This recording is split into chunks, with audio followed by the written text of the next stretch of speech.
ये ग्रेटर नोएडा, नोएडा विकसित शहरों में से है। अभी आपने देखा होगा दनकौर के पास घोड़ी पर नहीं चढ़ने दिया था, गोली मार दी थी। उसी कांड में जो गोली मारने वाले थे उनकी हत्या भी हुई थी। ये सब क्या है? अरे घोड़ी है वो, तुम्हारी कोई रिश्तेदार है क्या? तुम्हारा क्या है वो जिस पे चढ़ रहा है? तो क्या दिक्कत है तुम्हें? तो क्या बदलाव नहीं हो रहा समाज में? कोई बदलाव नहीं है। और जब से बीजेपी की सरकार आई है तब से तो इतनी घृणित राजनीति हो गई है कि बस जातिवादी और धर्म पे राजनीति हो। जातिगत आधार पे अत्याचार दो तरीके से हो सकता है, या तो हमें भी हथियार उठाना पड़ेगा। ये तो हिंसा हो जाएगी, फिर क्या करें? हिंसा का जवाब तो हिंसा से ही दिया जाएगा। अगर आदमी इतने साल बाद भी सुधरने को तैयार नहीं है तो एक तो उपाय है हिंसा और दूसरा उपाय है एकता। एक तो उपाय है हिंसा और दूसरा उपाय है एकता। जब तक आप दलित सारे एक नहीं होगे तब तक भी कामयाबी नहीं मिलेगी। आप सारे एक हो जाइए, ये सारे शांत हो जाएंगे। नीचे से लेके ऊपर तक सब मनोवादी सोच वाले लोग बैठे हुए हैं। हम यहाँ कोर्ट में हैं, हम देखते हैं अगर किसी दलित के खिलाफ कोई मामला बनता है तो जो ऊंची जाति के लोग जो अपराध करते हैं दलित के साथ, वो पैसे से मैनेज करने लग जाते हैं। या तो पैसे से मैनेज करेंगे, पैसे से नहीं होगा तो उस सामाजिक दबाव से मैनेज करेंगे कि भाई तुम्हें गांव में नहीं रहने देंगे, तुम्हारा ये करेंगे, तुम्हारा वो करेंगे। हमारा जो दलित समाज है वो आज भी आर्थिक रूप से इतना मजबूत नहीं है कि वो उनका मुकाबला कर सके। तो कांग्रेस, सापनाथ, बीजेपी, नागनाथ, ये दोनों सरकारें ये हैं।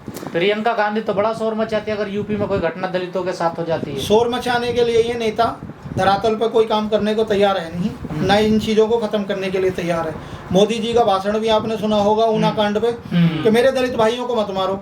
आप सबसे ऊंची सीट पे बैठे हुए हो, आप ऐसा कानून क्यों नहीं बनाते हो? SC ST एक्ट इन्होंने खत्म किया। अगर आपको SC ST जिनके ऊपर अत्याचार हो रहा है इनका तो और मजबूत करना चाहिए था कानून, और आप लोग उसको और हटा रहे हो। ये सब दिखावे की राजनीति करते हैं, बाकी करना इन्हें कुछ है नहीं। आपने देखा होगा चुनाव के दौरान सब कहते हैं कि जी हिंदू बनाम मुस्लिम चुनाव होता है। हमारे भारत में जो भी चुनाव होगा हिंदू बनाम मुस्लिम होगा। उस समय हम सब हिंदू हो जाते हैं और जैसे ही चुनाव खत्म हुआ वो सब जातियों में बढ़ जाते हैं। ये सिर्फ वोट का एक एजेंडा बनाया हुआ है कि भाई सब समान हो गए, सब ये हो गए। आज भी कोई समान नहीं है, तो वो मजबूरी में फिर समझौता कर लेते हैं और उसी चीज का फायदा ये लोग उठाते हैं।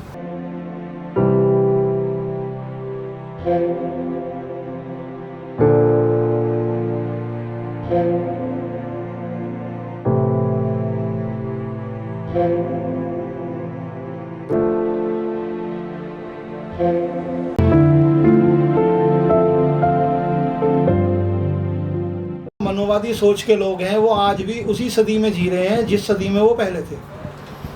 उन लोगों को आज भी ये नहीं दिखाई देता कि जो लोग साफ कपड़े पहन रहे हैं या मूंछ रख रहे हैं कि हमें उनके मूंछ रखने से या कपड़े पहनने से क्या दिक्कत है। लेकिन उन्हें दिक्कत ये है कि ये लोग इतना अच्छा क्यों पहन रहे हैं, या अपने पहनावे में या अपनी गर्वीली मूंछ क्यों रख रहे हैं। उन्हें इस चीज़ से दिक्कत है। उन्हें दिक्कत इस बात से नहीं है, मूंछें तो और लोग भी रख रहे हैं, लेकिन दलितों से सिर्फ इसी बात की दिक्कत है कि वो उसी सदी में जीते रहे हैं जो वर्ण व्यवस्था कहती है, जो मनोवादी व्यवस्था थी। वो चाहते हैं कि दलित आज भी उसी व्यवस्था में जिए। लेकिन सर ये कोई एकाध घटना नहीं है ना, किसी को घोड़ी पे नहीं चढ़ने दिया जाता है, कोई बारात नहीं निकाल सकता है। ये सारी वही मनोवादी व्यवस्थाएं हैं जो मैं आपको बता रहा हूँ। मनोवादी व्यवस्था में भी यही था और आज वो ये चाहते हैं कि मनोवादी व्यवस्था ही लागू रहे। जो दलित संगठन काम कर रहे हैं, दलित संगठन एक कुकुरमुत्ते की तरह हो गए हैं, इतने हो गए हैं। सब अगर एक साथ होकर काम नहीं करेंगे तो इसमें कहीं भी सफलता नहीं मिलेगी। मतलब यूनिटी नहीं है। यूनिटी जब तक नहीं होगी तब तक कुछ नहीं होना। लेकिन रिजर्वेशन दिया गया है, जो कोटे से चुनकर आपके जनप्रतिनिधि जाते हैं, चाहे MP हैं, MLA हैं, वो तो आपके लिए बात रखते हैं ना सदन में। मैं आपको रहने के लिए आवास दूं, पहनने के लिए बढ़िया कपड़े दूं, गाड़ियां दूं, तो आप मेरी सुनोगे या दलितों की सुनोगे? सेम वही है। जो पार्टी उनको टिकट देती है, जो उनको जिताती है, जिसकी वजह से वो जीतते हैं, वो उसके खिलाफ नहीं बोल सकते हैं। लेकिन बहुत सारे संगठन बने हुए हैं दलितों के नाम पे, वो कुछ हेल्प कर रहे हैं ऐसे पीड़ितों की? मेरी जानकारी में काफ़ी हद तक कुछ हेल्प होने लगी है लोगों की, लेकिन अब उस चीज में भी राजनीति हो गई है। राजकुमार जी, जो ये गांव देहात में ऐसे अत्याचार होता है, शहरों में, पूरे भारत की बात कर लें हम, जी। यहाँ तो आम बात हो गई है दलितों के साथ में अत्याचार होना, लेकिन कुछ लोग जो विदेश गए हैं, गरीब लोग, दलित हैं, उनके साथ में वहाँ ये लोग फिर वहाँ भी जाकर के अत्याचार कर रहे हैं जाति के आधार पर। वहाँ जाति के आधार पर अत्याचार नहीं है, वहाँ रंग भेद के आधार पर अत्याचार है। जो नहीं, यहाँ से भारत गए के जो लोग हैं यहाँ से, विदेश की बात कर रहे हो ना, वहाँ रंग भेद है, वहाँ जातिगत नहीं है, वहाँ सिर्फ गोरा और काला है। पावरफुल तो आप देख रहे हैं कि जब से बीजेपी की सरकार आई है कितना पावरफुल हुआ है। दलितों पर अत्याचार हो रहे हैं, बेटियां के बलात्कार हो रहे हैं, उनको रात में जलाया जा रहा है। अब विश्वगुरु ऐसे बनेंगे? नहीं सर, बीजेपी की तो जो भी सरकारें रही हैं उनमें अत्याचार तो रहा ही है दलितों के ऊपर, कम तो नहीं हुआ। विश्वगुरु तो भारत नहीं बन सकता, क्योंकि जब तक सोच ये नहीं होगी ना, एक बनो एक रहो, तब तक विश्वगुरु बनने का कोई मतलब ही नहीं है। तो लोगों की मानसिकता में कोई बदलाव नहीं आ रहा। वो मानसिकता में बदलाव के लिए मैंने आपको बताया है, अगर एकता होगी तो मानसिकता में भी बदलाव आएगा। अगर यूनिटी हो जाए, एक साथ सब आ जाए तो बिल्कुल। आपने देखा होगा, शेर अगर अकेला है और उसे 10 कुत्ते घेर लेंगे तो शेर घबरा के भाग जाता है, वो उनकी एकता का ही परिचय होता है। और अगर कुत्ता अकेला है और शेर भी अकेला है तो जाहिर सी बात है कि कुत्ता मारा जाएगा। अगर एकता है तो आप कुछ भी कर सकते हैं। सर, आप कानून के जानकार हैं और कोर्ट में देखते हैं इन सारी चीज़ों को।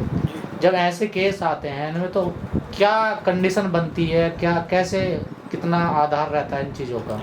आधार ये है कि जब दलित का कोई केस आता है हमारे पास कि दलित के साथ कुछ अत्याचार हुआ, एट्रोसिटी वाले जो मामले आते हैं जी, तो उसमें होता क्या है कि वो खुद ही कहने लग जाते हैं कि जी वो लोग तो इतने दबंग हैं, वो हमें गाँव में नहीं रहने देंगे, हमारा ये कर देंगे, हमारा वो कर देंगे। तो उनको इतना प्रताड़ित कर दिया जाता है, केस होने के साथ ही पुलिस प्रशासन उनके साथ रहता है, क्योंकि आपने देखा होगा पुलिस में भी ज़्यादातर सब ऊंची जात के लोग हैं, हमारी बिरादरी के हैं नहीं, और हैं भी तो उनको इतनी पावर नहीं होती है, वो मदद नहीं कर पाते उन लोगों की, इसलिए मतलब जाति है जो जाति नहीं है कभी। बिल्कुल, जाति है वो जाति नहीं है। जाति सबसे बड़ी चीज़ है बिल्कुल, भारत में देखा जाए। भारत में जाति नहीं है। चल ठीक।